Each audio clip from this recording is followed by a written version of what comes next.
Hello, everyone, and welcome back to the Mostly Human Show, episode 4. My name is Shereen, and I'm a developer advocate at Cisco DevNet. And my name is Adrian and I'm also developer advocate at Cisco DevNet. So we're at episode 4 here, Shireen. We've picked our model in the previous episode. We're going with Quen 7 billion parameters, and we've got our training data ready. We've done that in episode 2, so I'm ready to start training, right? Almost, not quite. So, the really important decision that's still left to make is about how we're going to fine tune these models. I thought there was just like one way you train it.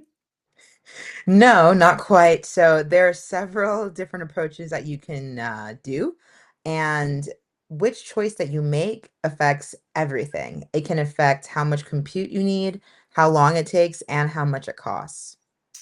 Okay, I see. So this is like choosing between something like OSPF and ISIS as routing protocols, different tools for different situations. That's a great analogy. Yes, so today we're covering the different fine-tuning methods and how to choose between them. Then we'll talk about setting up your environment. This is the planning phase, but it's very important. All right, let's do it. Okay, at the highest level, you have two approaches. You have the full fine-tuning, and then you also have the parameter efficient fine-tuning, PFT for short. What's the difference?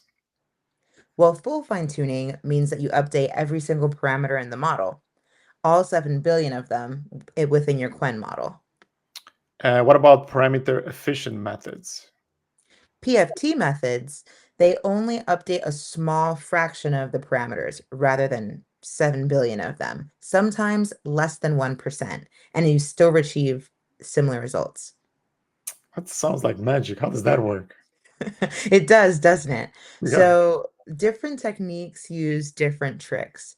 Some add small adapter layers and some modify how information flows through the model.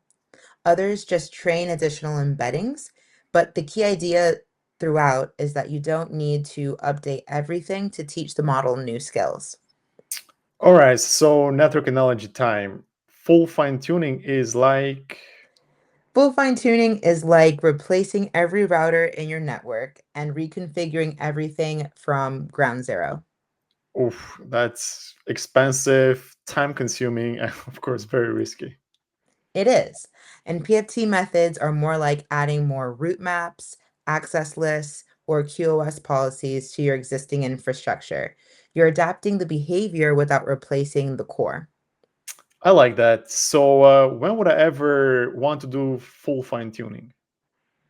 Honestly, rarely, if ever, if you're teaching a model a completely new language or fundamentally changing what kind of task it does, like turning a text model into a coding model, you might need it. But for specialized knowledge like networking configs, Uh, PFT is the way to go? yes, almost always. Let me break down the most popular PFT methods and when you'd use each. All right, Shireen. So, what are my options? The main ones are LoRa and QLoRa. There's also adapter layers and prefix tuning. There are others, but these four are the most practical for networking use cases. Cool. So, let's start with LoRa since we mentioned it before. Yes, so LoRa, also known as low rank adaptation, is probably the most popular right now. It adds small rank decomposition matrices throughout the model's layers. So you can think of it as teaching the model shortcuts for your specific domain, like networking. Oh man, what does that mean in plain English? So what it means is that it adds tiny traceable pieces alongside the frozen base model, which is frozen because you're getting ready to train it. You're only training these small pieces, maybe 0.5 to 2% of the original parameters. Oh, I see. So, what are the pros for this? The pros would be faster training, lower memory usage, and the adapters are tiny, maybe like 50 to 200 megabytes instead of a full 15 gigabytes for the full model. And you can swap different LoRa adapters on the same base model.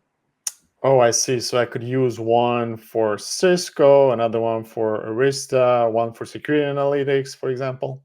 Yes, and all of that can be done using the same base model. You just load different adapters. I see. What about the cons? Well, the cons would be that there's slightly lower performance compared to a full fine-tuning. In some cases, not all, but some cases. But overall, I would say the difference is usually negligible for practical use. Gotcha. Okay, so that's LoRa. What about QLoRa? So for QLORA, it's basically LoRa, but the base model is being quantized or compressed. So this uses even less memory than LoRa does. And you could train a 7 billion parameter model like Quen on a GPU with 12 gigabytes of VRAM or even less. Okay, so if I had a weaker GPU, QLoRa would let me train bigger models? Yes, the trade-offs The trade-off is that there's slightly longer training time and a tiny bit of quality loss from the quantization or the compression, but for most people, that trade-off is worth it. I see. So that's QLoRa. What about adapter layers? So what adapter layers are small neural network layers that are inserted between existing layers of a model.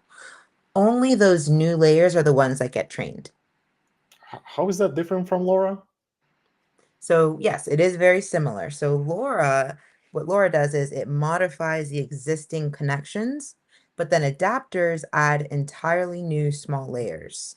So adapters tend to have a bit more of inference overhead, maybe like a few milliseconds per each query. And that's because you're passing it through extra layers in comparison. I see. Is that noticeable? For real-time applications, maybe, but for something like ticket triage, in a networking use case, probably not. The advantage is that adapters can be even easier to swap in and out. I see. So that's adapter layers. What about prefix tuning? Yes, so prefix tuning is another different scenario. Instead of modifying the model, you're training special prompt tokens that prepend to your input. So the model itself is staying completely frozen the entire time. Okay, so you're basically just training what to say to the model? Kind of. You're training vectors that guide the model's attention, and it's super parameter efficient, maybe 0.1% of the model. So it's typically performing worse than LoRa. Then when would I use it? If you have a severe memory constraint or you need to train and swap hundreds of different tasks, maybe, but otherwise I would stick with LoRa and QLoRa. They're more popular for a reason. Okay, this is a lot of information here. How do I actually choose? Let me give you a decision tree. First question, what GPU do you have? I've got an RTX 4090 with 24 gigabytes of VRAM. Okay, so that's great. It sounds like you have a lot to work with. You could do LoRa easily. If you were in a situation where you had like 16 gigabytes or less, then I would recommend QLoRa. I see. What if someone doesn't have a GPU at all? If someone doesn't have a GPU at all, then you'd be looking at cloud options or using even more aggressive quantization methods. We can talk about that later. Okay, so hardware dictates some choices. What else? Your use case. Are you teaching the model factual knowledge, like the networking protocols, command syntax, and troubleshooting procedures? Yeah, that's exactly my use case. I had a I had a feeling. Then LoRa or QLoRa would be your best bet. They both excel at knowledge injection. So if you were trying to change the model's writing style or personality, adapters or prefix would work better in those cases. What about training time? In terms of training time, LoRa is really fast. We're talking hours and not days. QLoRa would be a bit slower. For adapters, they're similar to LoRa, they're pretty fast. And for prefix tuning, it's the fastest, but you get the least quality. I see. And performance, which one gives the best results? It depends on your use case. So in this case, we're talking about networking. LoRa has the best track record. It's been extensively tested, and there are tons of tutorials, so it consistently performs well, usually. QLoRa is nearly as good. So, what's the recommendation for someone starting out? For someone starting out, I would recommend LoRa if you have at least 16 gigabytes, like you, Adrian. QLoRa if you have less or want to train a bigger model, like 13 billion parameters. But don't overcomplicate it. These two methods will handle 95% of use cases out there. What about full fine tuning? We've briefly talked about this. When would someone actually use it? Most people never need it. Maybe if you're a large company training very large foundation models, or if you're doing cutting edge research, but for most practical applications like yours, it's overkill. Okay, so for me, Laura, decision made. Yes, that's what I'd choose too. Now, where do I actually run this?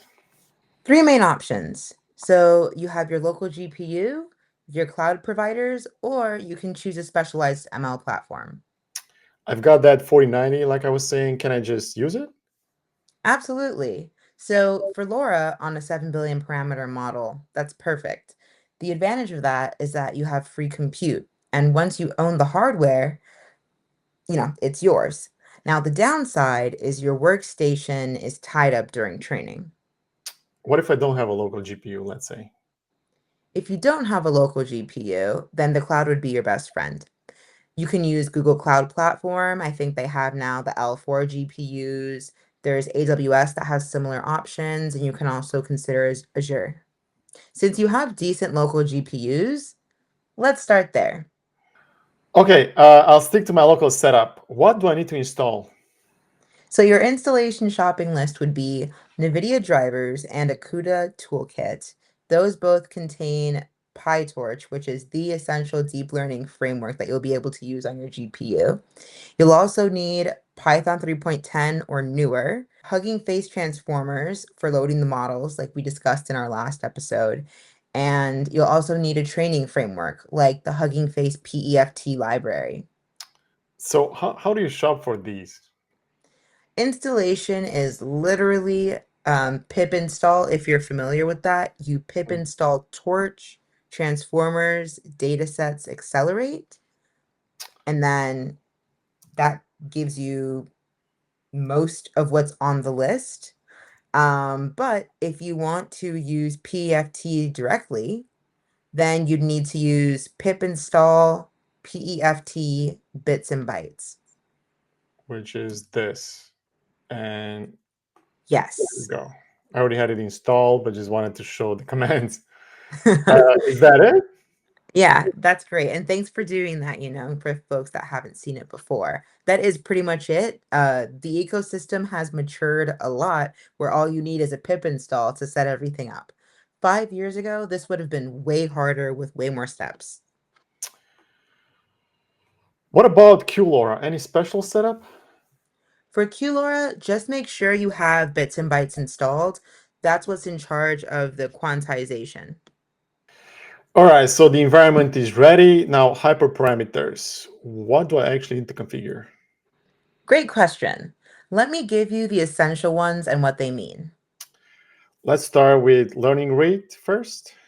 Yes, you've heard of that. Yeah. So this controls how aggressively that the model can update. So for fine tuning with LoRa, you typically want something small, between 0.0001 and 0.0003. Why so small? Because you're tweaking a pre-trained model, not training from scratch. So you want to be gentle with the adjustments. If you put the value too high, the training can become unstable. And then if you put the value too low, then the training can take forever.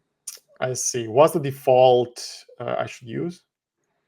So in this case, you're going to want to start with 0.0002, written as 2 to the exponent of -4. That's the sweet spot for most of the LoRa fine-tuning. What about the batch size? For the batch size, that's how many examples that you can process in one go. So with your 4090 machine and 7 billion parameter model using LoRa, you can probably do a batch size of about 4 or 8. What happens if I run out of memory? If you run out of memory, you'd need to reduce the batch size to something like 2 or 1.